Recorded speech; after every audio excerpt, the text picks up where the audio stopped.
Dune Prophecy Episode 3 is out. I don't know what it is with these shows about witches that feel like Episode 3 needs to be wasted on a flashback. Everything we find out in this episode has been strongly alluded to or implied. We don't really get anything new from the characters development-wise. It really just feels like filler and like you're supposed to be surprised, but nothing about it is surprising. And I don't like to pick at the actors. The actress who plays young Valia does not have much in the way of chops as far as I'm concerned. There's some times where she's trying to show emotion, like intense emotion, and it feels really flat to me and really forced. Young Tula does a good job. They actually both do look like the older versions of the actress, which is good casting in that sense. But this episode just feels like a complete waste of time. We don't really glean anything from it. We're just kind of moving forward with the story without really much expansion. The most that we might get from this episode, as far as I can tell, is maybe some foreshadowing of Tula poisoning Valia at some point. I mean, is that worth a whole episode when you only have 6 to play with? Typically, the good uses of a flashback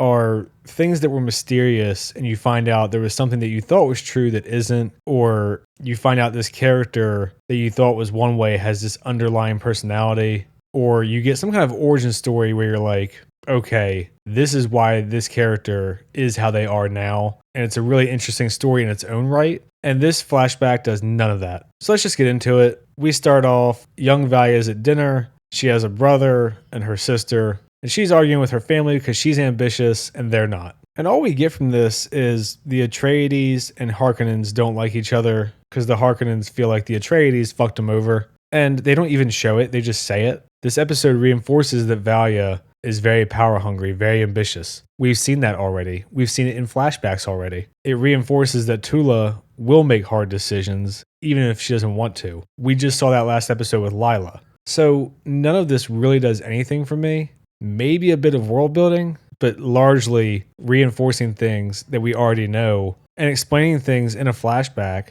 that have already been explained in the present timeline. To me, this is a really mismanaged use of time, unless there's some massive twist reliant on these scenes, which I do not foresee. This episode is nothing. As far as the story in the flashback, she encourages her brother to confront the Atreides about how they fucked him over, and he dies for it. So she wants revenge on the Atreides. This kind of feels like another origin story we don't need. Sort of like the origin of the voice, which is fucking disappointing, by the way. Because it's pretty much just confirmed in this episode that the voice is just something that she does. She's just special. I was waiting to comment on it after the first episode because I was like, oh, maybe she was studying like dark witchcraft or something different that she wasn't supposed to be. Or maybe they have forbidden books because they don't want to abuse their power. But no, she's just chosen. So you can see there's her dead brother that we've known for less than 5 minutes. And they also do a reference in here where he was drowning and she accidentally used the voice to make him swim out of the frozen water. Awesome fucking origin.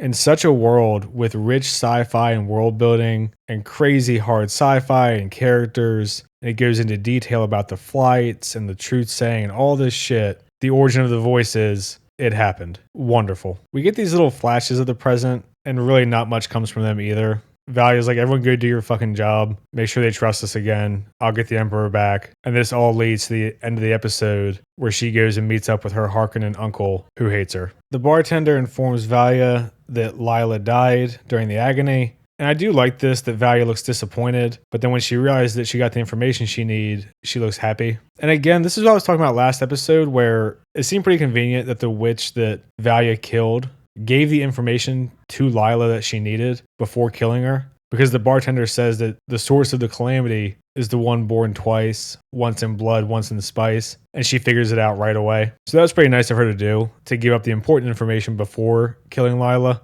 who I'm still assuming is going to live. And this episode kind of sets that up. And this old bitch working for Valia wants Tula to essentially euthanize Lila and stop keeping her alive. This subplot has a couple scenes, and it boils down to her using AI to keep Lila alive at the end. If you wanted to be super charitable, you could say that the present Tula mirrors the past, and she's willing to do things that she doesn't want to do for her goals. But to me, it just kind of feels like reinforcing the same point twice, and there's not really a need to show the past.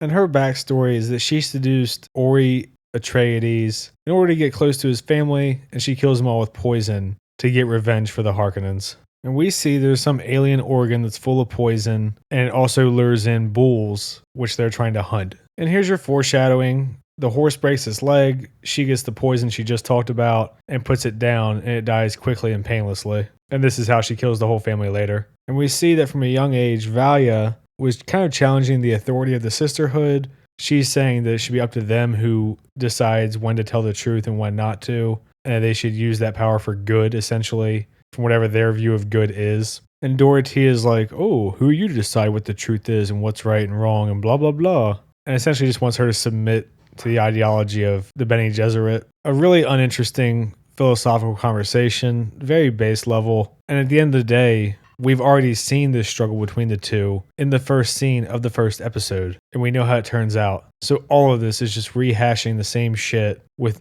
no more interesting detail. This has nothing to do with the Dune show, but I wanted to point out that the actress that plays Kwan Ha in the Halo TV show is one of the members of the Sisterhood in the flashbacks, which I'll be honest, makes me lose a lot of confidence in the show that they're casting from the Halo show.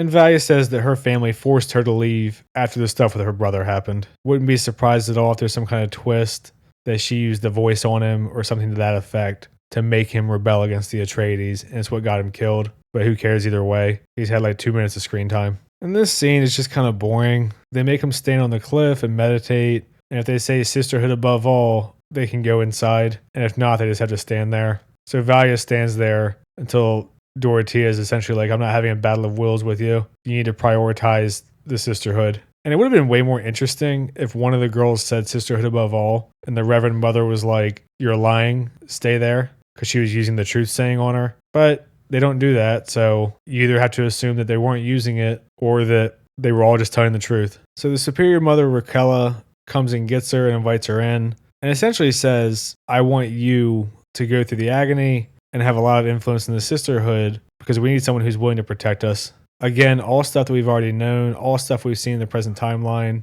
Nothing about this origin is interesting. She literally just asked her to do it, and she was already going to. Ori Atreides proposes to Tula. He thinks her last name is Vale. And after she bones him and makes it a lot harder on herself, she kills his whole family. And once he figures it out, she kills him. That was kind of a risky thing to do, considering that he could have just overpowered her at any point or freaked out and she couldn't stop him. But whatever, she poisons him. It might have been a little bit more interesting too if they had just cut and shown them all dead and she was just upset. Like she actually did invest her feelings in him, but was still cold-blooded. We need more drama, and she tries to explain things and blah, blah, blah. So we get the exposition we need to fully understand the context as if it wasn't already clear. And yeah, that's her origin. She does spare the young boy, so maybe that'll come back to bite her in the ass. Or you can see she has a streak of mercy for kids, however you want to take it. Raquella reveals to Valia that they use thinking machines to play matchmaker.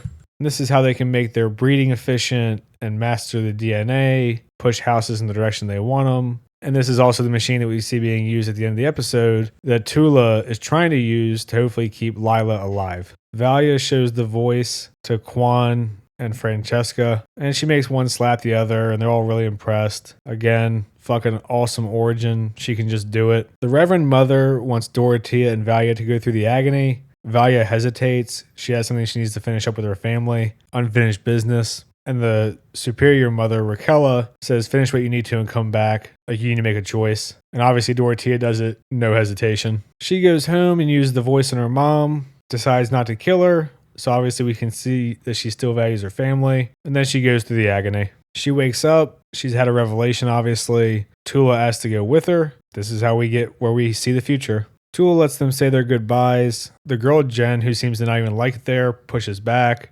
And they say their goodbyes, and Tula pulls the plug on her. Or at least that's what everyone thinks. Now she's come back to call in a favor from her uncle, presumably. And that's where her part of the story ends. This whole thing to me could have been accomplished in probably one conversation. Like, oh, she sits down and talks to the uncle, and you're like, who the hell is this guy? And then he vaguely bitches about some stuff, and they talk, and you're like, oh, okay. And you can glean most of the context from one conversation, not an entire flashback overarching a whole episode, completely dragged out. And then we see the thinking machine in the flashback, and Tula is trying to keep Lila alive. Again, this would have been a much more interesting reveal with none of the backstory. Just seeing Tula struggle, you're like, oh, she's making the hard choice and letting her go. And then you show that Bene Gesserit are willing to use AI to try to reach their goals. I actually think the flashback makes this more underwhelming and less interesting. That's it for this episode. I wouldn't say this flashback was like acolyte levels of bad, but it was really useless. Rehashing information we already had, giving us no new interesting information, really not compelling backstories, not great performances, just an absolute snoozer. Hopefully next episode we'll get back to the present and something will happen.